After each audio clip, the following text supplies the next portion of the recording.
bahwasanya tentunya Kunjungan Haji Dendi Romandono, Bupati sekaligus suami Haja Nanda bakal calon Bupati Kabupaten Pesawaran ke rumah Pak Sailuddin SH beberapa waktu lalu nampaknya tidak membuahkan hasil atau kata sepakat antara Nanda dan Pak Sailuddin untuk berkolaborasi atau memajukan bareng mengikuti kontestan Pesta Demokrasi mendatang.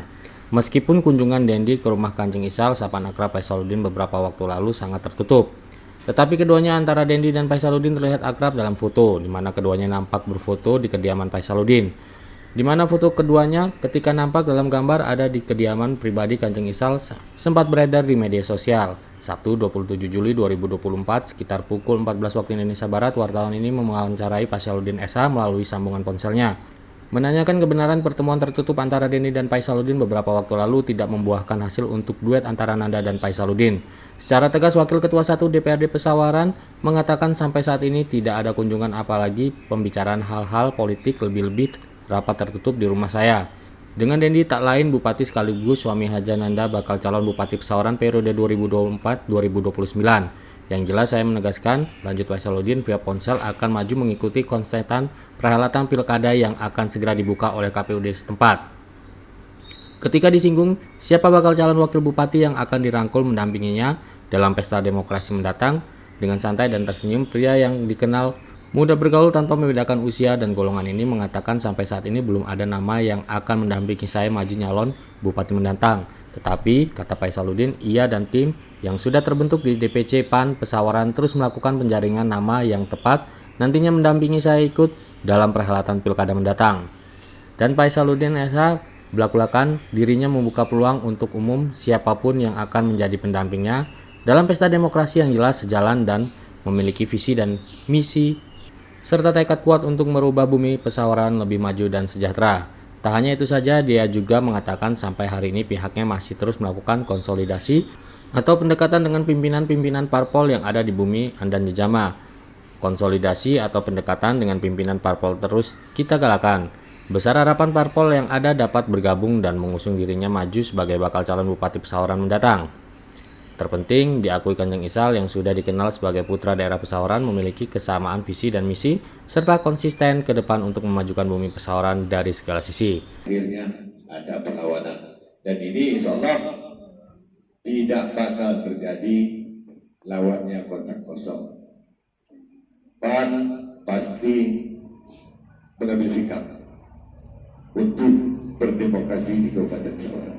Percaya aja, PAN gak rela kalau lawannya kotak kosong. Sepakat ya? Ya.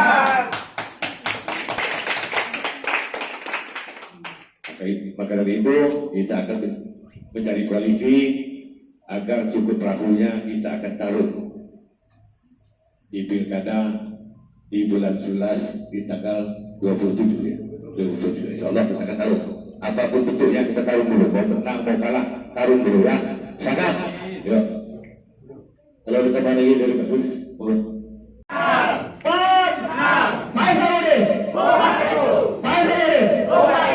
terima kasih. Sebagai penjelasan tentunya. Insya Allah sudah terdidik bertempur tanpa uang. DPC Tataan ini sudah terdidik bertempur tanpa uang, Ketua. Siap perang, Ketua. Siap perang DPC Tataan tanpa uang. Siap. Gak ada uang DPC Tataan itu, tapi siap tempur. Suaranya lumayan gak jelek-jelek amat, Ketua. Urusan saksi mensaksi DPC Tataan alhamdulillah selesai, Ketua. Aman. Terbayar, aman, kondusif. Insya Allah 90% saksi jadi suara. Siap. Dipilih. Insya Allah. Karena saya punya datanya lengkap. Artinya bertempur tanpa uang memang sudah jadi karakternya DPC Tataan. Siap, Ketua. Apalagi kalau ada uangnya. Tambah kenceng. Pokoknya gaspol. Iya, siap, kita siap tempur dengan segala arahan. Tapi gue tahu lu masak. Dalam kesempatan kali ini saya dalam hal ini kita DPC ini harus sepakat langkah-langkah apa yang harus kita lakukan dalam rangka mulai detik ini, hari ini, jam ini kita punya tanggung jawab Yang pertama langkahnya tentunya bumikan bahwa ketua kita bakal maju di pilkada. Bahwa ada seorang putra daerah yang berani mencalonkan diri sebagai kepala daerah Sawarna. Baru satu yang berani ini, ketua kita berani perang. Jadi gimana anak buah ini gak berani perang, ketuanya berani perang. Siap kita ketua. Tapi kita minta pengarahan supaya langkah di setiap 11 DPC ini sama, seragam. Kalaupun ada inovasi, inovasinya tergantung dari segi kreativitas kita masing-masing. Tentunya yang terpenting itu kita yang irit lewat media sosial. 12 giga, 3 giga, 3 hari itu kita bisa boomingkan, nggak ngerti lagi berapa video sama berapa gambar. Kan gitu. Kita nggak ngerti lagi berapa ribu manusia yang bisa kita sentuh dengan media sosial. Saya rasa yang terutama media sosial. Setuju nggak ya kira-kira? Mulai hari ini yang punya TikTok, yang punya Instagram, yang punya Facebook, setuju gaungkan kalau pilkada ini Faisaluddin putra daerah maju ke pilkada 2024. Ini yang harus kita sepakati di sini. Ini bukan mengajar, kan DPC atau rekan-rekan semua, cuma sekedar berpendapat. Kalau setuju, karena senjata nggak punya duit itu satu, media sosial itu yang paling efektif. Branding, tunjukin, setuju, tunjukin kebaikan-kebaikan ketua, kegiatan-kegiatan ketua, semua kita up. Mulai hari ini, Facebook, kalau bisa TikTok kita buat FYP, apapun kegiatan kita up. Tentang ketua, kalau bisa 1 jam sekali kita update, 1 jam sekali, nggak bisa 2 jam sekali, nggak bisa sehari sekali, kira-kira gitu. Kalau selanjutnya, tentunya minta arahan ketua. Apa langkah-langkah yang tepat, apa yang sekiranya supaya kita ini terarah langkahnya. Tentunya ada batasan-batasan ya. Nah itu juga kita harus ngerti batasan-batasan kita untuk periode ini apa aja. Itu kami minta arahan di situ ketua. Saya rasa sekian. Terima kasih dari saudaraku Ketua DPC Gunung Tataan, saudaraku ini. Kalau dapat saya simpulkan pertanyaannya, langkah Gerbong, ya, yang berpengaruh gerbongnya ini. Kalau orang luar itu masuk ke sini gak bawa gerbong, nggak apa-apa, dia sendirian. Ya. Dengan arti kata gerbongnya itu di situ ada kadis, di bawahnya kadis ada sekretaris dan sebagainya. Ya. Kalau bupati dari luar, gerbongnya dari luar. Ya. Kita sama-sama tahu, saya pernah jalanin ya, kepala kantor, kepala dinas itu punya hasil yang namanya beban kerja ya. Beban kerja itu dibayarkan oleh APBD ya. Saya dulu dapat 7.900, kalau sekarang barangkali 10 juta ya Pak, teman-teman ya. Nah uang itu nggak ngalir ke masyarakat sini, karena dia bukan orang sini ya. Dia belanja, dia apa-apa di sana. Nah upayakan ceritakan pada masyarakat, kita tahan ini sulit nyari duit, memang duitnya nggak ada ya. Coba yang kadis ya pemborongnya semua orang sini ya jatuh sini uangnya itu loh ya. Bupati kalau bupati orang Tataan dia mau hajatan pinjam taruh di tempat kita, uangnya jatuh ke sini, beli telur di pasar sini, berkembang di sini ya. Kalau sekarang ini uangnya nggak ada berkembang di sini, uangnya takut ya. Nah oleh karena itu pada masyarakat itu nggak paham sebetulnya ya. Ya paham sampai jadi bupati yang dibangun jalannya ya semua ya, nggak ada bupatinya juga bisa bangun jalan itu karena ada duitnya. Nah ini kita sudah 17 tahun yang di bawah itu uang kita itu ya.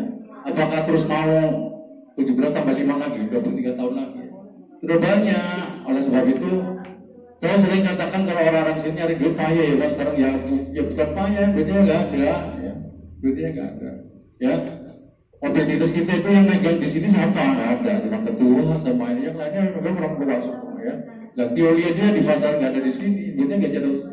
Coba kalau yang megang mobil dinas orang sini semua ya, beli oli ya di sini, berkembang lagi ekonomi ya. Yang lebih tragis lagi saya lihat itu pemborong tuh yang dari Petur, dari dia berbawa anak buah dari Petur sana loh ya.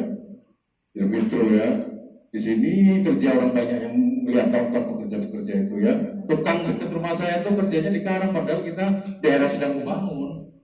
Karena tukangnya di bawah, nah jatuh masih jatuh ke orang lain juga itu. Ya, nah mudah-mudahan keuntungan apa yang akan kita capai kalau putra daerah ini jadi. Saya yakin nanti putra daerahnya memikirkan lah ya. Kadis-kadis itu kalau dipotong, dipangkas tuh, semua juga nggak akan bisa ya. Paling tinggal 30%, 20% bisa.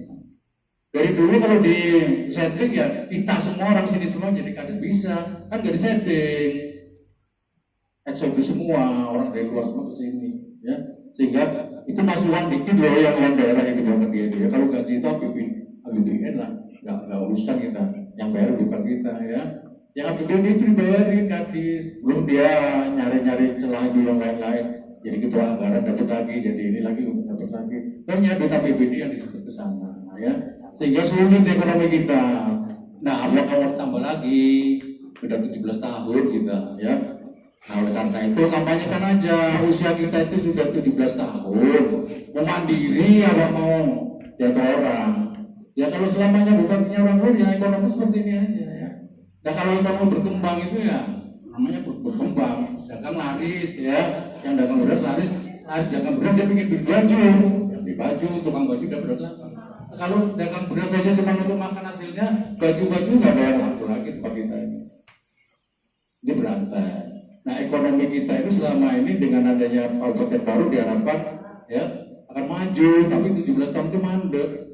Ya pasar kita seperti itu aja karena nggak ketambahan uang yang beredar itu nggak nambah dari dulu ya itu aja. Ya cobalah kalau nanti bupatinya putra daerah, hal semacam itu nanti uang akan beredar di sini di pasar. Ya. Sehingga kita rame.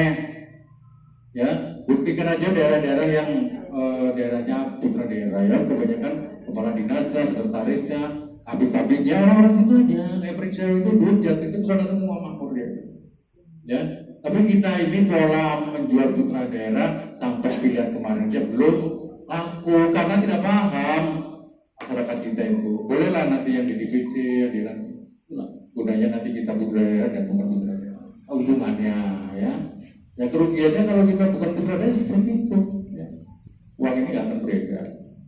Ya, beredarnya di bawah dia masing-masing bisa. Ya itu sebagai bahan obrolan boleh di masyarakat seperti itu ya. Kalau saya ngomong di hadapan umum nggak berani ya, itu nyata bisa dihitung, saya bisa ngitungnya.